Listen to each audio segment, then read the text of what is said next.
योग वशिष्ठ महारामायण सुनते रहने के लिए हमारे चैनल को सब्सक्राइब करें और बेल आइकन जरूर दबाएं।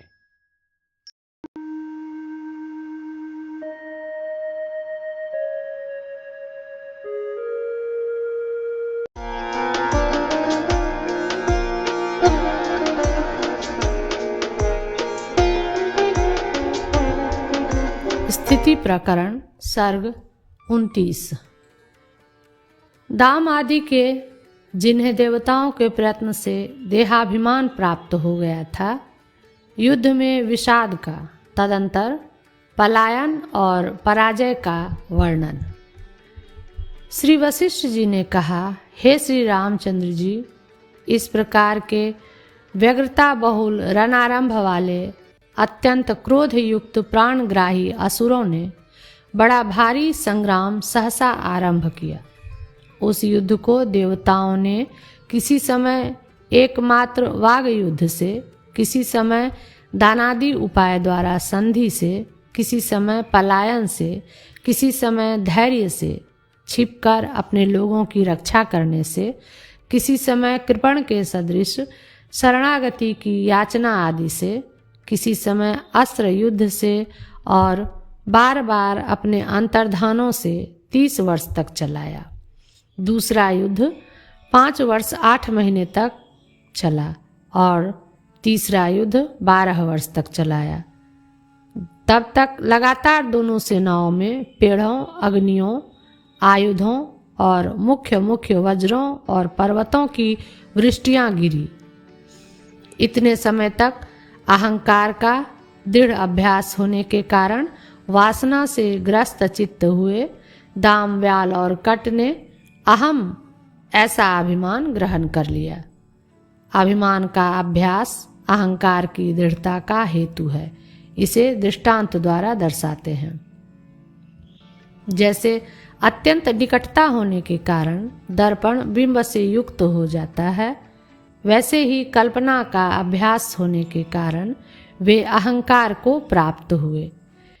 जैसे दूर स्थित वस्तु दर्पण में प्रतिबिंबित नहीं होती, वैसे ही अभ्यास का त्याग करने के कारण पदार्थ में वासना उत्पन्न नहीं होती।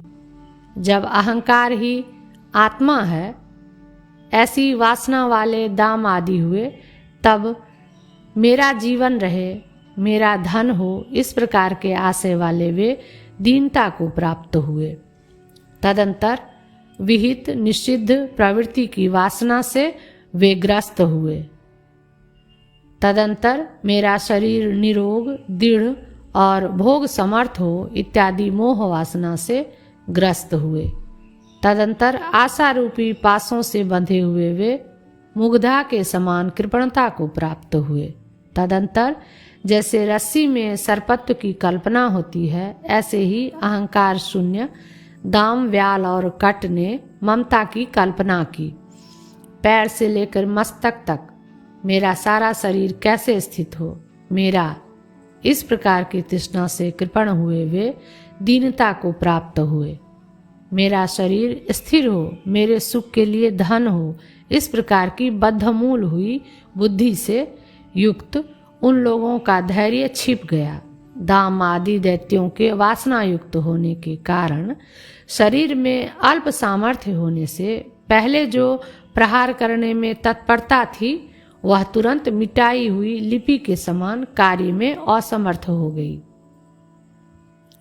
हम इस जगत में कैसे अमर हों, इस चिंता से विवश हुए वे जल से निकाले गए कमलों की तरह दीनता को प्राप्त हुए।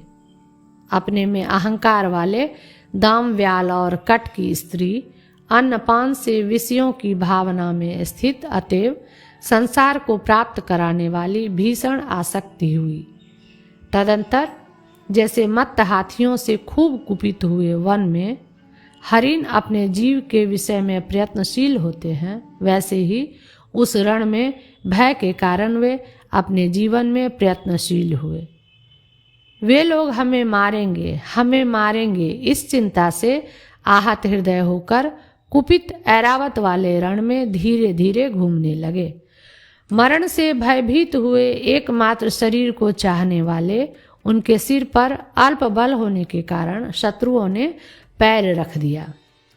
जैसे लकड़ियों के जल जाने पर अग्नि चरु को नहीं जला सकती, वैसे ही क्षीण बल होने के कारण वे अपने सन्मुख आए हुए योद्धा को मारने में समर्थ नहीं हुए।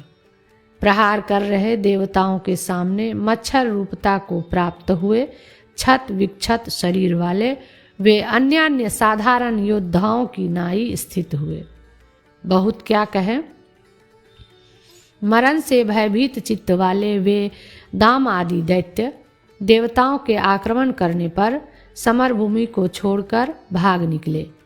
स्वर्ग में ख्याति प्राप्त किए हुए दाम व्याल कट नामक उन दैत्यों के भयभीत होकर चारों ओर भागने पर भागी हुई सारी दैत्य सेना आकाश से इधर उधर ऐसे गिरने लगी जैसे कि प्रलय काल के प्रचंड वायु से उठाया गया तारा समूह आकाश में इधर उधर चारों ओर गिरता है। सुमेरु पर्वत के कुंजों में, पर्वतों के शिखरों की चट्टानों पर, समुद्रों के तटों पर, मेघों की घटाओं में, सागर के भंवर रूप गर्तों में, अन्य गर्तों में, बाढ़ से बढ़ी हुई नदियों में, जंगलों में, जलते हुए दिशा के प्रांत प्रदेशों में, जलते हुए वनों में, देवता और असुरों के बाणों से ध्वस्त हुए देशों में, ग्रामों और नगरों में, सिंह व्याघ्र आदि के निवासभूत गहन अटवियों में, मरुभूमियों में, लोकालोक पर्वत के प्रांत देशों में, पर्वतों में, तालाबों में, आंध्र द्रविड़ कश्मीर और पारसिक नगरों में, नाना समुद्रों में जिनकी तरंगें गिरती हैं, ऐसे गंगाजल के मुहानों में, अन्य द्वीपों में, मछलियों को पकड़ने के लिए फैलाए हुए जालों में, जम्बू खंड नामक देशों की लताओं में, मतलब यह कि सब ओर पर्वत के आकार वाले वे दैत्य गिरे। उनमें किसी के शरीर और पैर छिन्न भिन्न थे, तो किसी के हाथ और भुजाएं कट गई थी, किसी के आंतड़ी रूपी तांतें शाखाओं में लगी थी और वे सब के सब शरीर से खून की धारा की वर्षा कर रहे थे। उनके मस्तक के माला आभरण आदि अस्त व्यस्त हो गए थे, उनके चरण अत्यंत कट फट गए थे, आँखों से क्रोध टपक रहा था। वे लोग आयुधों से युक्त थे, सेनाओं ने माया द्वारा और बाणों द्वारा उनके कवच और आयुध नष्ट भ्रष्ट कर दिए थे। दूर भागने से अस्त व्यस्त हुए एक प्रकार के उनके अस्त्र और वस्त्रों की श्रेणियां गिर रही थी। गले में लटके हुए शिरस्त्राणों के चट चट शब्द से उन्हें बड़ा भय हो रहा था। सैकड़ों शिखाओं से जिनके अग्रभाग में गांठें थी, वे पर्वत की चोटियों की शिलाओं में गुथ गए थे, अतएव उनके शरीर लटक रहे थे। कांटेदार सेमल के पेड़ों में जोर से गिरने पर चुभ रहे कांटों से वे बड़े संकटाकीर्ण हो गए थे। बड़ी बड़ी शिलारूपी फलकों में टकराने से उनके मस्तक के टुकड़े हो गए थे। जैसे वर्षा ऋतु में जल में धूलिकण नाश को प्राप्त होते हैं, वैसे ही इस प्रकार सभी असुर नायक सब शस्त्रों के समाप्त होने के अनंतर ही दिशाओं में नाश को प्राप्त हो गए। 29वां सर्ग समाप्त। स्थिति प्रकरण सर्ग 30। पाताल में यमराज से जलाए गए दाम आदि की कश्मीर देश में मछली होने तक जन्म परंपराओं के वर्णन। वशिष्ठ जी ने कहा, हे श्री रामचंद्र जी, इस तरह दानवों के नष्ट हो जाने पर और देवताओं के संतुष्ट होने पर अत्यंत खिन्न हुए दाम व्याल और कट शंबर के भय से व्याकुल हो गए। शंबरासुर की सारी सेना नष्ट हो गई थी, अतएव जल रही प्रलय काल की अग्नि की तरह कुपित हुआ वह कहाँ गए, यों दाम व्याल और कट के प्रति जल उठा। तदंतर दाम व्याल और कट शंबर के भय से अपने देश को छोड़कर 7वें पाताल में चले गए। वहां पर भी क्या उन्हें शंबर का भय नहीं था? इस शंका को दूर करने के लिए कहते हैं, जहां पर नरक रूपी समुद्र की रक्षा करने वाले यमराज के सेवक स्वेच्छा से रहते थे, वे काल की तरह औरों को भयभीत करने में समर्थ थे, अतएव वहाँ पर संबर का भय न था, यह भाव है। तदंतर भय रहित यमराज के सेवकों ने शरण में आए हुए उन तीनों को अभय देकर मूर्तिमती चिंताओं की तरह क्रम से 3 कन्याएं दी। अनंत कुवासनाओं को प्राप्त हुए उन दाम आदि ने वहाँ पर 10,000 वर्ष पर्यंत शेष आयु यमराज के सेवकों के साथ बिताई। उन कुवासनाओं को ही विस्तार से देखते हैं। यह मेरी स्त्री है, यह मेरी कन्या है और यह मेरी प्रभुता है। इस प्रकार दुरूह स्नेह बंधन से युक्त उनका समय बीता।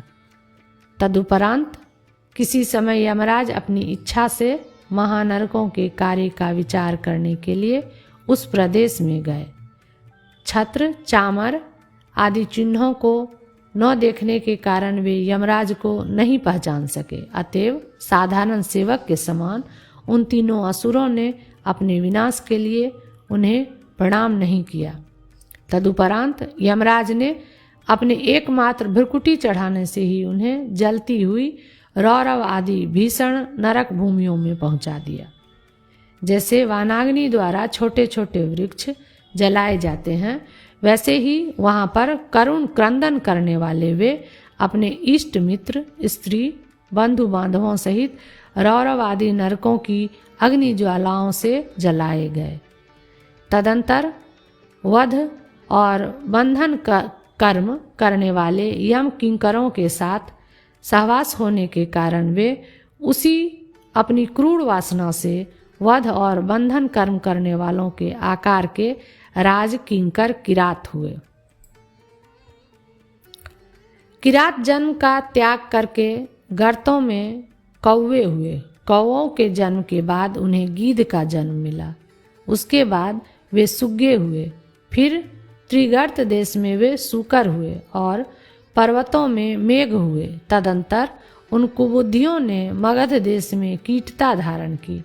हे श्री रामचंद्र जी, अन्य विविध योनि परंपराओं का भोग कर अब वे कश्मीर देश के जंगल की तलैया में मछली बनकर स्थित हैं।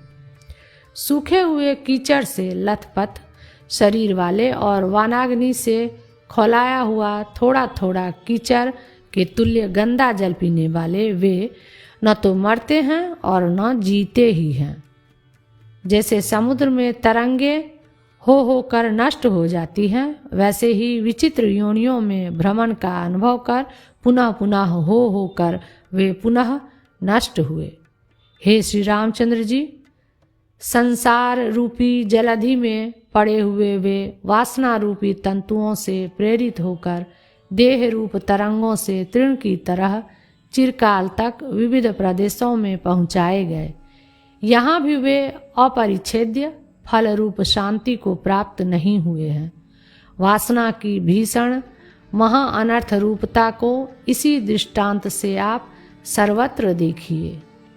30वां सर्ग समाप्त।